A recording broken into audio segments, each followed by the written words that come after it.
Abusive and derogatory wife. I was happily single and was already 29. My parents were finding for a suitable match. It is then I saw my wife's picture. I always wanted a good, educated, and tall wife. She is everything above. I asked my parents to send proposal. Her family refused. But I kind of fell in love with her. So I tried again and then again. And finally one day they accepted to meet. My wife and I talked for some time, and she said yes. We got engaged. We had 6 months to wedding. During this time we talked on phone, but I ended up getting silent treatment multiple times. But I always took the path of persuading her instead of waiting for her to approach me herself. When we finally got married, and we reached home, my mother asked us to sleep separately as there were a lot of relatives, and the room was also not set up. We had reception the next day, and my mother had booked a room in a hotel, as there were a lot of guests at my home, small house. Then we went on honeymoon for 8 days. I had taken leaves only till 5 days after the honeymoon. So my mother asked her to do the ritual of the kitchen while I am present. The cook made the food, and she just mixed it for sake at the end. After that, when I left, I made tickets for 3 months hence to make arrangement if flat and other household items.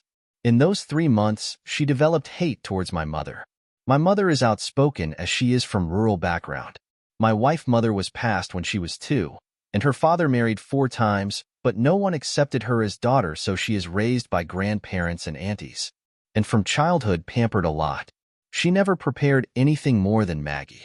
So while learning from my mother, she felt being treated badly.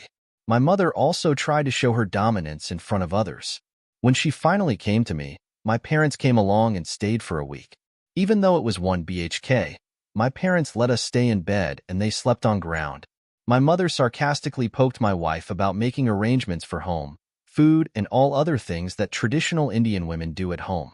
Sometime after my parents left, I registered my wife in a programming institute for development of her career. She blamed me for that, as she didn't want to do anything but stay at home.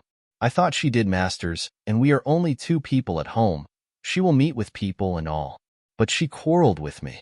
She finally got a job and started getting salary, but all her office work I used to do after coming back from my work, and she just used to scroll mobile. If I asked her to learn, she quarreled with me. During Corona time, we stayed 8 months in my hometown, and she had to prepare food for 4 of us. Along with her job, that literally I was doing, she was making food. For other chores we have help.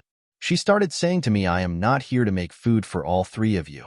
Then one day when she returned from her parents' house after spending a week, some argument happened and I called her parents. Instead of coming themselves, they first sent someone. I have never seen them pick her up. When I didn't let the unknown person take her, they came by themselves without saying a thing and took her with them. She stayed there for 45 days. I tried multiple times to reach out via her family members, but all blocked me and ignored me. My parents were adamant on not going as she left us and didn't talk on the situation. I was heartbroken as nobody was listening to me. So in order to persuade people, I cut my wrist. It missed the vein. But my parents decided to go to her house. Her uncle and aunts are the main culprit who brainwashed her, did not let her come on that day. They gave us a date, and on that day, they provoked my mother and she said bad things. Then they got a stamp paper and got us all signed that we won't say anything to her and don't talk anything about her family, then only she will come with us to her house. Then after some time, we were returning from a marriage, and I asked my mother a question that she used to ask my wife about greeting everyone. Gat the newly wedded couple did not greeted anyone, and you keep on saying to us to do greet to everyone. On that she became angry and threatened to jump from car. We came home and let for our flat. We got pregnant, and there was nobody from my in-laws who could come and help us. But my mother came within 7 days of getting the news. My wife was diagnosed with placenta previa and could not move a lot for whole pregnancy. My mother alone did every single thing on our flat till the baby was born. My wife after delivery followed the food that was rice raisin and all provided hospital itself. The hospital is Rainbow Children Hospital, very well famous in India. So I followed their diet. At home I kept AC at 25 degrees as we live in hot city. Now my wife has knee pain, and she blames me every single day for not giving her the North Indian food instead of rice and all, and keeps on saying, Hawa lag, gyi hi, tum logo ini mera share karab kar dia h. She abused me, my mother, my father.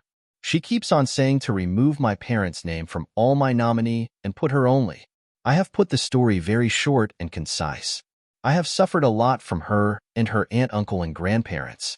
They just blame me for everything. I have never shouted first even in any argument. I have been deprived of my conjugal rights as well since the pregnancy.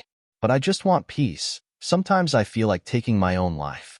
But I have parents and a kid that I know she won't do anything for them. My mother is insisting on coming and helping in getting my wife's treatment, if any.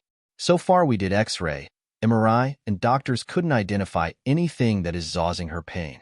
She says all doctors are worthless as she caught Hava, as told by her aunt and grandmother. My wife wants my mother to come, only on one condition, that my mother will do everything and she won't do anything. But that is not possible as she is 55 and also have artificial knees recently.